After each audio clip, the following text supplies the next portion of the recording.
നമ്മുടെ പ്രിയപ്പെട്ടവരിൽ നിന്ന് എന്തെങ്കിലുമൊക്കെ സ്നേഹസമ്മാനം കിട്ടുക എന്ന് പറയുന്നത് നമുക്ക് എന്തോരം സന്തോഷമുള്ള കാര്യമാണല്ലേ. ഞാൻ അങ്ങനെയൊക്കെ പ്രതീക്ഷിച്ചിരുന്ന കാലത്തൊന്നും എനിക്കാരും സമ്മാനങ്ങളൊന്നും തന്നിട്ടില്ല.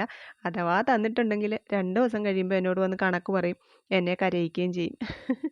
അങ്ങനെ പലതവണ ആയപ്പോഴേ ഞാൻ എന്നോടും എൻ്റെ മനസ്സിനോടും പറഞ്ഞു പഠിപ്പിച്ചു, ഇനി മേലാൽ ഇങ്ങനെയുള്ള ആഗ്രഹങ്ങളൊന്നും വേണ്ട, യാതൊരു ബാധ്യതകളും വേണ്ടാന്ന് കേട്ടോ.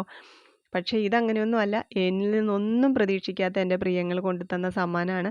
ഒന്ന് എന്നെ നേരിട്ട് കണ്ടിട്ട് പോലും ഇല്ലാത്ത ഒരാൾ കൊണ്ട് എത്തിച്ച് തന്നതാണ് കേട്ടോ.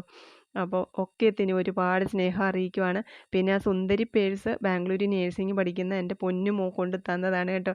നല്ല ഭംഗിയുള്ള പേഴ്സാണ്, എനിക്ക് ഒത്തിരി ഇഷ്ടപ്പെട്ടു. പിന്നെ ഈ 40 രൂപയുടെ ചോക്ലേറ്റൊക്കെ കണ്ണാടിച്ചില്ലിനകത്ത് ഇരുന്ന് മാത്രമേ ഞാൻ കണ്ടിട്ടുള്ളൂ. ഞങ്ങൾക്ക് കൊതി തോന്നുവാണ്, ഞങ്ങൾ മാക്സിമം പോലെ ഒരു 20 രൂപയുടെ ചോക്ലേറ്റൊക്കെ വാങ്ങിച്ചിട്ടുള്ളൂ കേട്ടോ. അപ്പോൾ എല്ലാവരോടും സ്നേഹം അറിയിക്കുവാണ്. സമ്മാനങ്ങൾ തന്നവരോട് മാത്രമല്ല, നിങ്ങളുടെ ഹൃദയത്തിൽ ഇടം തന്ന ഓരോരുത്തരോടും കേട്ടോ.